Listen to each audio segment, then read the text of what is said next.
चलिए सबको नमस्कार, सुप्रभात, जय हिंद। आज स्टार्ट करते हैं। वही हम लोग लर्निंग में अधिगम में 50 क्वेश्चन देख चुके थे। आज 50 क्वेश्चन चर्चा करेंगे। 100 क्वेश्चन हो जाएगा। उसके बाद इसका एक थ्योरी से मैं 50 क्वेश्चन दूंगा। पक्का आपको 4 से 5 क्वेश्चन यहाँ से भिड़ेगा। ठीक है, चलिए स्टार्ट करते हैं। उससे पहले बोलेंगे जितने नए लोग हैं सबको सब्सक्राइब करिए, वीडियो को सबको लाइक करिए और शेयर करिए, है ना। चलिए शुरू करते हैं। आज का पहला प्रश्न कहता है, थॉर्नडाइक ने अधिगम के कितने गौण नियम बताए हैं। यहाँ कितने होगा, है ना, कितने गौण नियम बताए हैं। ठीक, तो यहाँ पर देखिए 5 बताया है, 6 बताया है, 7 बताया है, फिर 3 बताया है, 8 बताया है। याद रखिएगा कि हम लोग देख रहे हैं कि थॉर्नडाइक ने अधिगम के। चलिए सबको नमस्कार, सुप्रभात, जय हिंद। आज स्टार्ट हम लोग कर रहे हैं चाइल्ड साइकोलॉजी में लर्निंग यानी अधिगम से 50 क्वेश्चन हम लोग देख चुके हैं। आज हम लोग 50 क्वेश्चन फिर चर्चा करेंगे।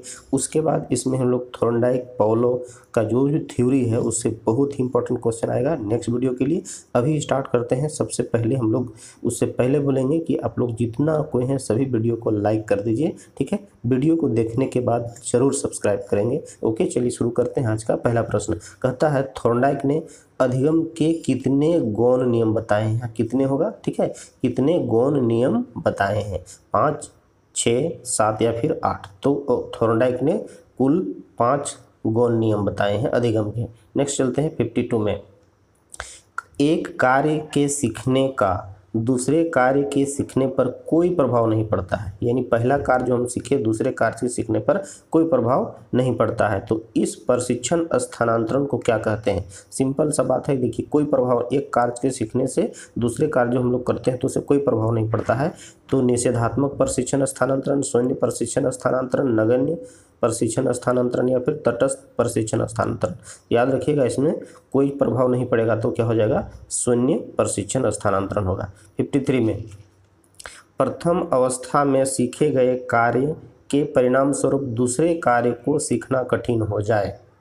ठीक है, तो यह प्रशिक्षण या प्रतिशन स्थानांतरण होता है या हो जाता है। क्या हो जाता है, निषेधात्मक, निषेधात्मक, शून्य या उपरोक्त में से कोई नहीं। याद रखिएगा कि प्रथम अवस्था में सीखे गए कार्य के परिणाम स्वरूप दूसरे कार्य को सीखना कठिन हो जाए, ऐसा परिस्थिति आ जाए तो इस प्रकार के स्थानांतरण को हम लोग निषेधात्मक स्थानांतरण कहते हैं। बहुत ही इंपॉर्टेंट प्रश्न है ये सब। आगे देखिए 54 में, किसी क्रिया को बार बार दोहराने से उसका संबंध दृढ़ हो जाता है। एकदम सही है, बार बार प्रैक्टिस करने से वो एकदम दृढ़ हो जाता है। यह थॉर्नडाइक के किस नियम पर आधारित है। ठीक है, थॉर्नडाइक ने जो नियम दिया है इसके किस नियम पर यह आधारित है। तत्परता का नियम, प्रभाव का नियम, अभ्यास का नियम या फिर उपयुक्त में से कोई नहीं। यह अभ्यास के नियम पर आधारित है। नेक्स्ट 55 में, सीखी गई क्रिया का अन्य समान परिस्थितियों में उपयोग किया जाना कहलाता है। अधिगम स्थानांतरण, परिपक्वता या इनमें से कोई नहीं। तो यह अधिगम स्थानांतरण कहलाता है। नेक्स्ट 56 में, किसी क्रिया की सफलता से संतोष एवं असफलता से असंतोष होता है। यानी कोई भी क्रिया को जब सफल हो जाते हैं तो हम लोग को संतुष्टि मिलता है और सफल नहीं होते हैं तो असंतुष्टि मिलता है। ठीक है, यह कथन थॉर्नडाइक के किस नियम को इंगित करता है। अभ्यास का नियम, प्रभाव का नियम, तत्परता का नियम, उपरोक्त में से सभी। तो यह प्रभाव के नियम को इंगित करेगा। यानी सफल हुए तो हमको अच्छा प्रभाव लगा, प्रभाव पड़ा, ठीक है, और सफल नहीं हुए तो उसका भी प्रभाव पड़ा। प्रभाव का नियम होगा ये। आगे चलिए 57 में, बड़ी इंपॉर्टेंट प्रश्न है। आधुनिक शैक्षिक दृष्टिकोण से अधिगम अनुभवों की सफलता निर्भर करती है सीखने वाले छात्र की तत्परता पर, न शिक्षक के व्यक्तित्व पर, सीखने वाले प्रेरणाओं पर या सीखने की परिस्थिति एवं वातावरण पर। याद रखिएगा यह प्रश्न सीखने वाले छात्र की तत्परता पर निर्भर करती है। अगला प्रश्न 58 में, सुखदायक प्रभाव से संबंध पक्के होते हैं। यानी मधुर संबंध से, सुखदायक प्रभाव से संबंध पक्के होते हैं और दुखदायक प्रभाव से कमजोर होते हैं। यह कौन सा नियम है, यह नियम कौन सा है। ठीक है, दिया गया जो 4 ऑप्शन में इसका आंसर क्या होगा। देखिए, अभ्यास का नियम, उपयोग का नियम या प्रभाव का नियम। तो यह भी प्रभाव के नियम पर आधारित होगा। आगे चलिए देखते हैं 59 में, व्यवहार में सिर्फ उसी परिवर्तन को सीखना कहा जाता है जो अच्छा होता है, ठीक है, या बुरा होता है। अच्छा या बुरा दोनों होता है। तो याद रखिएगा व्यवहार में सिर्फ हम लोग उसी परिवर्तन को सीखना कहेंगे जो बुरा भी होगा अच्छा भी होगा, बुरा या अच्छा दोनों होगा, है नहीं, ठीक है, याद रखिएगा, कंफ्यूज नहीं करना है यहाँ, ठीक है। बुरा चीज़ से भी हम लोग सीखते हैं, अच्छा से भी सीखते हैं, तो दोनों होगा इसमें से। आगे चलिए देखिए 60 में, मानव सीखना में आप निम्नलिखित में से किसे अधिक महत्व देंगे? उत्सुकता को, पुनर्बलन को, परिणाम को या आकांक्षा पर? याद रखिएगा, देखिए यहाँ पर ऑप्शन दिया है, इस तरह के प्रश्न में कन्फ्यूजन होता है, ध्यान रखेंगे इसमें। पहले देख लीजिए कौन कौन नियम जो है मेरा सही है। तो यहाँ हम लोग देख रहे हैं उत्सुकता, पुनर्बलन तो एकदम होगा। आगे देखिए परिणाम भी होगा, आकांक्षा, यानी यहाँ पर जो है 4 में से सबसे ज़्यादा इम्पोर्टेंट है और सबसे ज़्यादा महत्व हम लोग देंगे इसको। ऑप्शन में क्या हो जाएगा मेरा? दूसरा, तीसरा और चौथा, यानी दूसरा ऑप्शन आंसर होगा इसका। चलिए देखिए 61 में, सीखी गई अनुक्रिया के अभिव्यक्ति जब व्यवहार के रूप में होती है तब उसको हम लोग क्या कहते हैं? बहुत ही इंपॉर्टेंट प्रश्न है। अभ्यास कहते हैं, है ना, अभ्यास है ना, या फिर अनुकूलन कहते हैं, निष्पादन कहते हैं, या मूल प्रवृत्ति कहते हैं। तो इसको याद रखिएगा, निष्पादन कहेंगे, ठीक। आगे चलिए देखिए 62 में, निम्नलिखित में से कौन सा शिक्षक से संबंधित अधिगम को प्रभावित करने वाला कारक है? विषय वस्तु की प्रवीणता, बैठने की उचित व्यवस्था, शिक्षण अधिगम संसाधनों की उपलब्धता, या विषय वस्तु या अधिगम की अनुभवों की प्रकृति। तो याद रखिएगा, इस तरह का प्रश्न में विषय वस्तु की प्रवीणता मेरा होगा आंसर होगा इसमें। नेक्स्ट प्रश्न देखते हैं 63 में, जल शुद्धि प्रकरण को स्पष्ट करने का सबसे उचित तरीका क्या होगा? ठीक है, जल शुद्धि प्रकरण को स्पष्ट करने का सबसे उचित तरीका क्या है? चार्ट की सहायता से प्रक्रिया को प्रदर्शित करना, विद्यार्थियों को शुद्धिकरण प्लांट का मॉडल बनाने को कहना, विद्यार्थियों को उस प्लांट पर ले जाना जहां जल शुद्धि की जाती है। तो सबसे बेहतर होगा या पाठ्य पुस्तक से पढ़ाना।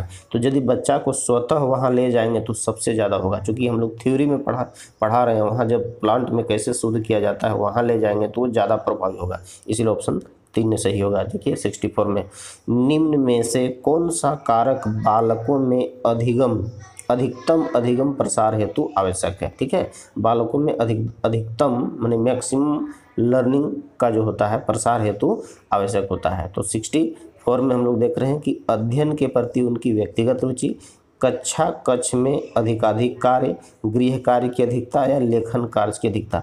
यहाँ पर हम लोग देखते हैं कि यदि क्लासरूम में ही उसको मैक्सिमम क्लास दिया जाए, कक्षा में ही, है ना, कक्ष में ही यानी क्लासरूम में ही अधिक से अधिक पढ़ाया जाए, वो ज़्यादा प्रभावी होता है। क्योंकि वहाँ जब भी समस्या आता है तो सामने वो पूछ लेगा शिक्षक से भी और अपने दोस्तों से भी मिलजुल के करेगा। ठीक है, तो पहला ये 64 का 2 आंसर होगा। देखिए 65 में, एक शिक्षिका अपनी कक्षा को शैक्षिक भ्रमण पर ले जाती है, यानी एक शिक्षिका जो है, एक टीचर है जो अपनी स्टूडेंट को एजुकेशनल टूर पर ले जाती है। ठीक है, ले जाती है।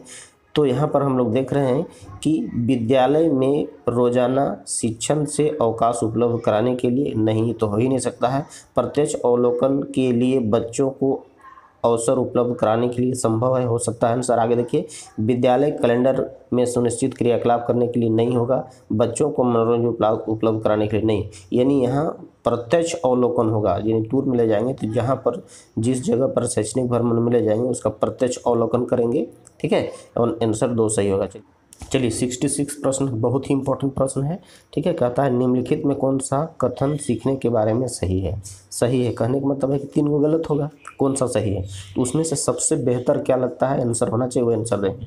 ठीक है, देखिए, सीखना उस वातावरण में प्रभावी होता है जो संवेगात्मक रूप से सकारात्मक हो और शिक्षार्थियों को संतुष्ट करने वाला हो। चलिए सही होना चाहिए। नेक्स्ट देखते हैं, सीखने के किसी भी चरण पर सीखना संवेगात्मक कारकों से प्रभावित नहीं होता है, ये गलत है। आगे देखिए, सीखना मूल रूप से मानसिक क्रिया। आगे देख लीजिए, बच्चों द्वारा की गई त्रुटियां यह संकेत करती है कि किसी तरह का सीखना नहीं हुआ।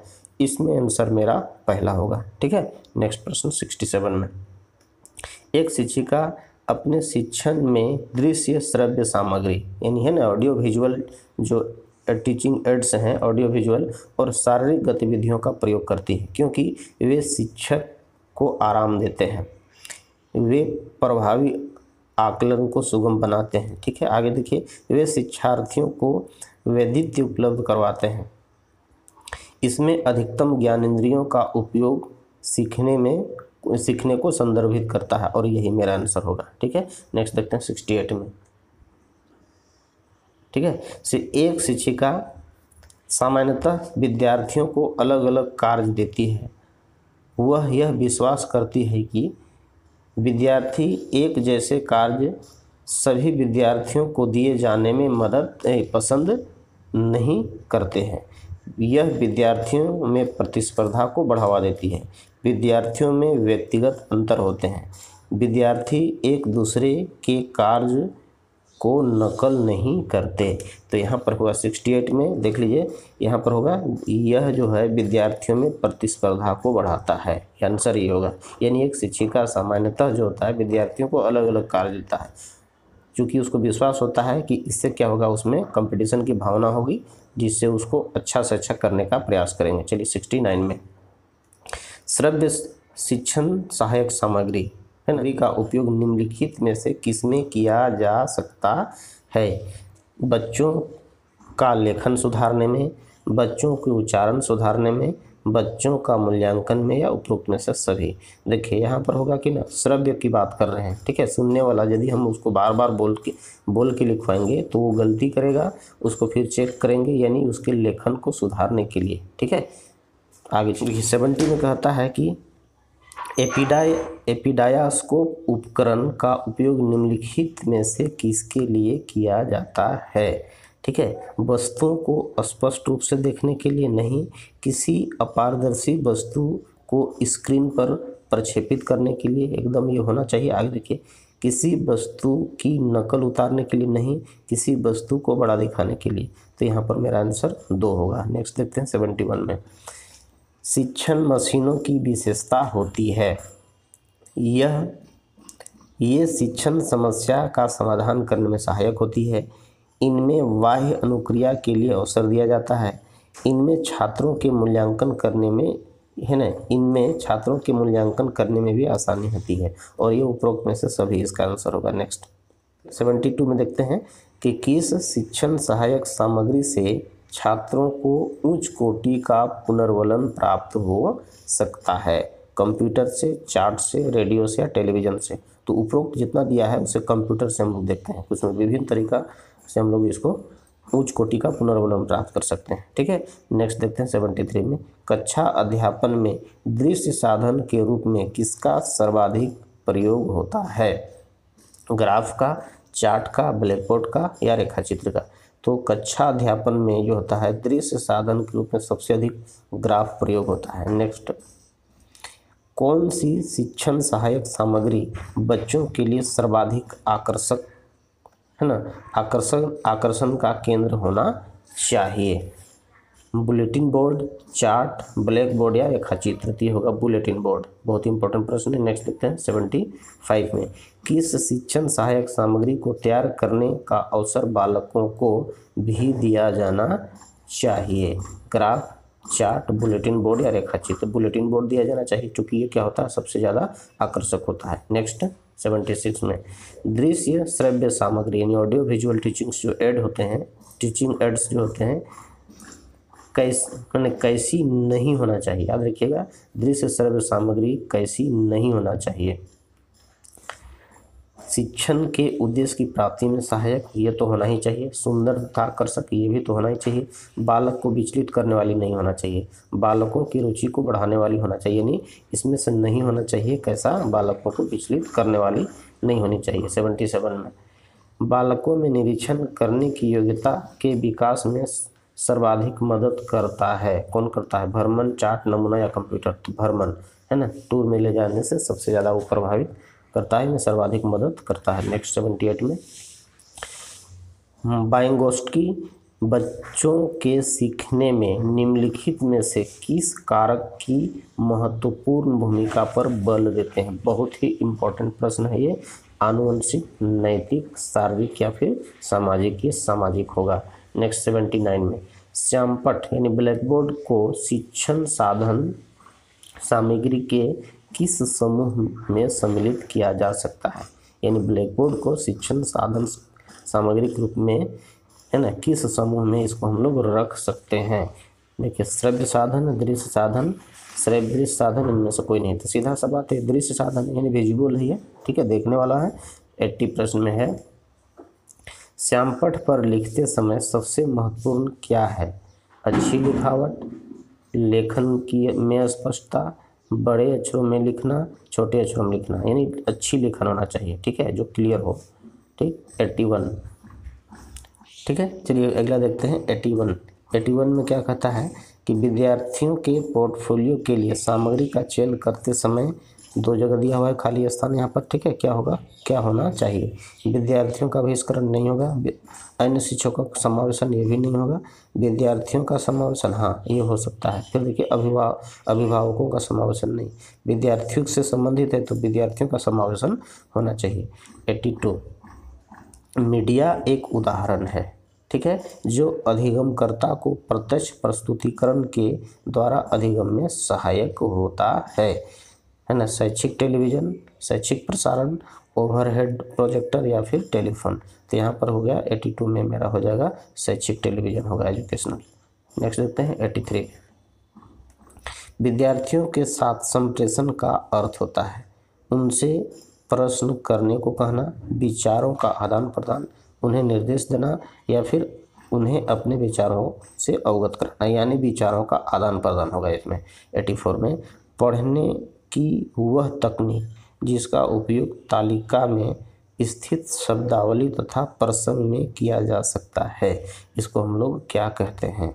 कि इसकी रीडिंग, री रीडिंग या स्क्रीनिंग या फिर है ना स्किमिंग। याद रखिएगा, बहुत ही इंपॉर्टेंट है, कंफ्यूजन होता है। ये होगा मेरा क्या होगा, स्कैनिंग होगा। नेक्स्ट 85, निम्न में से श्रव्य दृश्य सामग्री का उद्देश्य है, यानी ऑडियो विजुअल जो है ना, ऑडियो विजुअल जो टीचिंग एड्स होता है उसका क्या उद्देश्य होता है? शिक्षण को प्रभावी बनाना,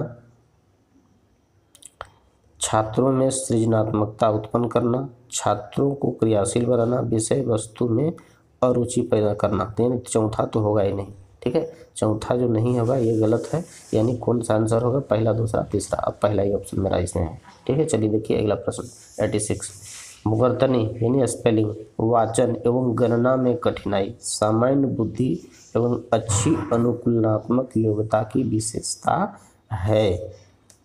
धीमी गति से सीखने वाले, सामान्य और औसत अधिगमकर्ता की, या मानसिक रूप से पिछड़े वाले की, या अधिगम निर्योग्य बालकों की। यहाँ वाचन संबंधी जो होता है, वर्तनी, वाचन एवं गणना में कठिनाई, सामान्य बुद्धि एवं अच्छी अनुकूलनात्मक योग्यता की विशेषता होता है, ये सामान्य और औसत अधिगमकर्ता की होती है, ठीक है। नेक्स्ट देखते हैं 87 में, अधिगम प्रक्रिया में एक महत्वपूर्ण चरण के रूप में बालकों की त्रुटियों का पता लगाने के लिए शिक्षक को अधिगम को प्रभावित करने वाले कारकों की जानकारी आवश्यक है। एकदम जरूरी है, जानकारी तो होना ही चाहिए। निम्नलिखित में से कौन सा अधिगम को प्रभावित करने वाला एक कारक है? बड़ा ही इंपॉर्टेंट प्रश्न है, ध्यान से पढ़ना है इसको। क्या होता है? पुरस्कार एवं दंड, अभिप्रेरणा, उचित वातावरण। एकदम जरूरी है, पुरस्कार एवं दंड भी होना चाहिए, अभिप्रेरणा होना चाहिए, उचित वातावरण होना चाहिए। इनमें से सभी आंसर होगा। नेक्स्ट देखते हैं 88 में, अधिगम प्रक्रिया विभिन्न कारकों से प्रभावित होती है। कौन कौन होता है? निम्नलिखित से अधिगम को प्रभावित करने वाला इसमें बाह्य कारक कौन है? ठीक है, शारीरिक वृद्धि एवं विकास, अभिप्रेरणा, वातावरण। तो ये मेरा वातावरण जो होता है बाह्य कारक होता है, ठीक। नेक्स्ट 89, किसी कक्षा कक्ष में यानी क्लासरूम में सीखने को प्रभावित करने वाला महत्वपूर्ण घटक है। क्या है? कक्षा कक्ष की आर्थिक वातावरण, कक्षा कक्ष की प्रशासनिक वातावरण, कक्षा कक्ष की मनोवैज्ञानिक वातावरण, या कक्षा कक्ष की सामाजिक वातावरण। तो याद रखिएगा ये क्वेश्चन में कक्षा कक्ष की मनोवैज्ञानिक वातावरण होगा। यहाँ आर्थिक वातावरण से कोई मतलब नहीं है, कक्षा कक्ष की मनोवैज्ञानिक वातावरण होगा। 90, निम्न में से कौन सी सहायक सामग्री सूचना के विश्लेषण एवं तुलना में सहायक होता है? चित्र, रेखा चित्र, ग्राफ या फिर मानचित्र। इनमें से मेरा ग्राफ होगा इसका आंसर। नेक्स्ट देखते हैं 91 में, सहायक सामग्री का उपयोग करते समय आप निम्न में से किसे सबसे अधिक महत्व देंगे? क्या देंगे? विद्यार्थी की रुचि को? नहीं, विद्यार्थी गलत रुचि करेगा तो उसको नहीं। आगे देखिए, अधिगम की सुविधा को, आकर्षक को या फिर मूल्य को। याद रखिएगा इसमें आकर्षक होगा। जो चारों ऑप्शन है, चारों जैसा लगता है क्या कि कौन होगा इसमें, लेकिन सबसे ज़्यादा आकर्षक होना चाहिए मेरा टीचिंग एड्स। आगे चलिए देखिए 92 में, शिक्षण में सहायक सामग्री का उपयोग किया जाता है। कैसा किया जाता है? शिक्षण को प्रमुख शैली बनाने के लिए, देखिए शिक्षण को मनोरंजनपूर्ण बनाने के लिए, शिक्षण को अधिक स्वाभाविक व उपयोगी बनाने के लिए। एकदम आसान सा प्रश्न है, इसमें से उपरोक्त सभी होगा। नेक्स्ट देखते हैं 93 में, वे कौन से बाह्य कारक हैं जो एक बच्चे को कक्षा में रुचि लेने से रोकते हैं? बहुत ही महत्वपूर्ण प्रश्न है ये। आगे देखिएगा, पहला क्या है? भावना एवं मनोभाव, संस्कृति एवं प्रशिक्षण, बच्चे का दृष्टिकोण, लक्ष्य और प्रयोजन। तो याद रखिएगा इसमें संस्कृति और प्रशिक्षण इसका आंसर होगा। नेक्स्ट देखते हैं 94, किस मनोवैज्ञानिक ने सीखने की सामग्री में, है ना, नॉनसेंस सिलेबस की रचना की? याद रखिएगा, बड़ा इंपॉर्टेंट प्रश्न है। नॉनसेंस सिलेबस की रचना की जेम्स बॉन्ड, स्किनर या फिर एबिंगहास? याद रखिएगा इसको एबिंगहास ने किया था। श्यामपट्ट प्रतीक है, किसका प्रतीक है? अध्यापक का, शिक्षण का, कक्षा का या स्कूल का? तो ये कक्षा का श्यामपट्ट जो होता है, बहुत ही इंपॉर्टेंट प्रश्न है ये जो होता है, प्रत्येक कक्षा में एक श्यामपट्ट यानी एक ब्लैक बोर्ड होना ही चाहिए। ठीक है, अगला प्रश्न देखते हैं 96 में, स्थानांतरण को प्रभावित करने वाला कारक है। ठीक है, क्या है? सामान्यीकरण, समझदारी, अर्जित ज्ञान का विविध परिस्थितियों में प्रयोग, उपरोक्त में से सभी। तो 96 में जो होता है ये आंसर 3 होगा, अर्जित ज्ञान का विभिन्न परिस्थितियों में प्रयोग। अधिगम की प्रयत्न और भूल विधि, बहुत ही महत्वपूर्ण प्रश्न है ये। अधिगम की प्रयत्न और भूल विधि में सबसे अधिक महत्वपूर्ण कारक कौन सा है? लक्ष्य, क्रिया, प्रेरणा, अभ्यास? एकदम अभ्यास होगा, क्योंकि अधिगम में जो भूल होता है हमको बार बार प्रयास करने से वो भूल भी सुधर जाता है, नहीं अभ्यास होगा। 98, कक्षा में छात्र के व्यवहार को अनुशासित करने वाला प्राथमिक कारक होना चाहिए। कैसा होना चाहिए? छात्र प्रेरणाएं, छात्र मित्र मंडली, शिक्षक प्रभुत्व या पुरस्कार एवं दंड प्रवृत्ति? याद रखिए छात्र प्रेरणाएं आंसर होगा इसका 99। कक्षा शिक्षण में दृश्य सामग्री का प्रयोग करने में आप किस बात का ध्यान रखेंगे? बहुत ही महत्वपूर्ण है। उसे नाटकीय ढंग से प्रस्तुत करेंगे, वह पाठ्य विषय के अनुरूप होना चाहिए, वह बच्चों को अज्ञात से ज्ञात की ओर ले जाने वाला होना चाहिए, उसके बारे में बच्चों को पहले से बता देंगे। याद रखिए प्रश्न क्या कहता है? कक्षा शिक्षण में दृश्य सामग्री का प्रयोग आप किस बात पर ध्यान रखेंगे? उसका प्रयोग में आप किस बात पर ध्यान रखेंगे? वह जो होता है पाठ्य विषय के अनुरूप होना चाहिए, इसका हम लोग को ध्यान रखना है।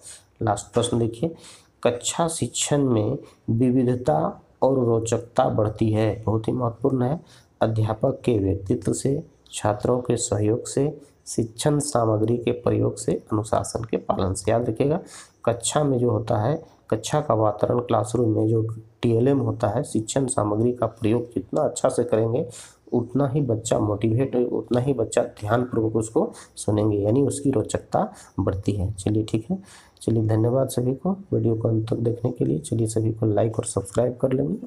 ठीक है, अगला वीडियो में हम लोग का होगा अधिगम का जो सिद्धांत है उससे संबंधित प्रश्न।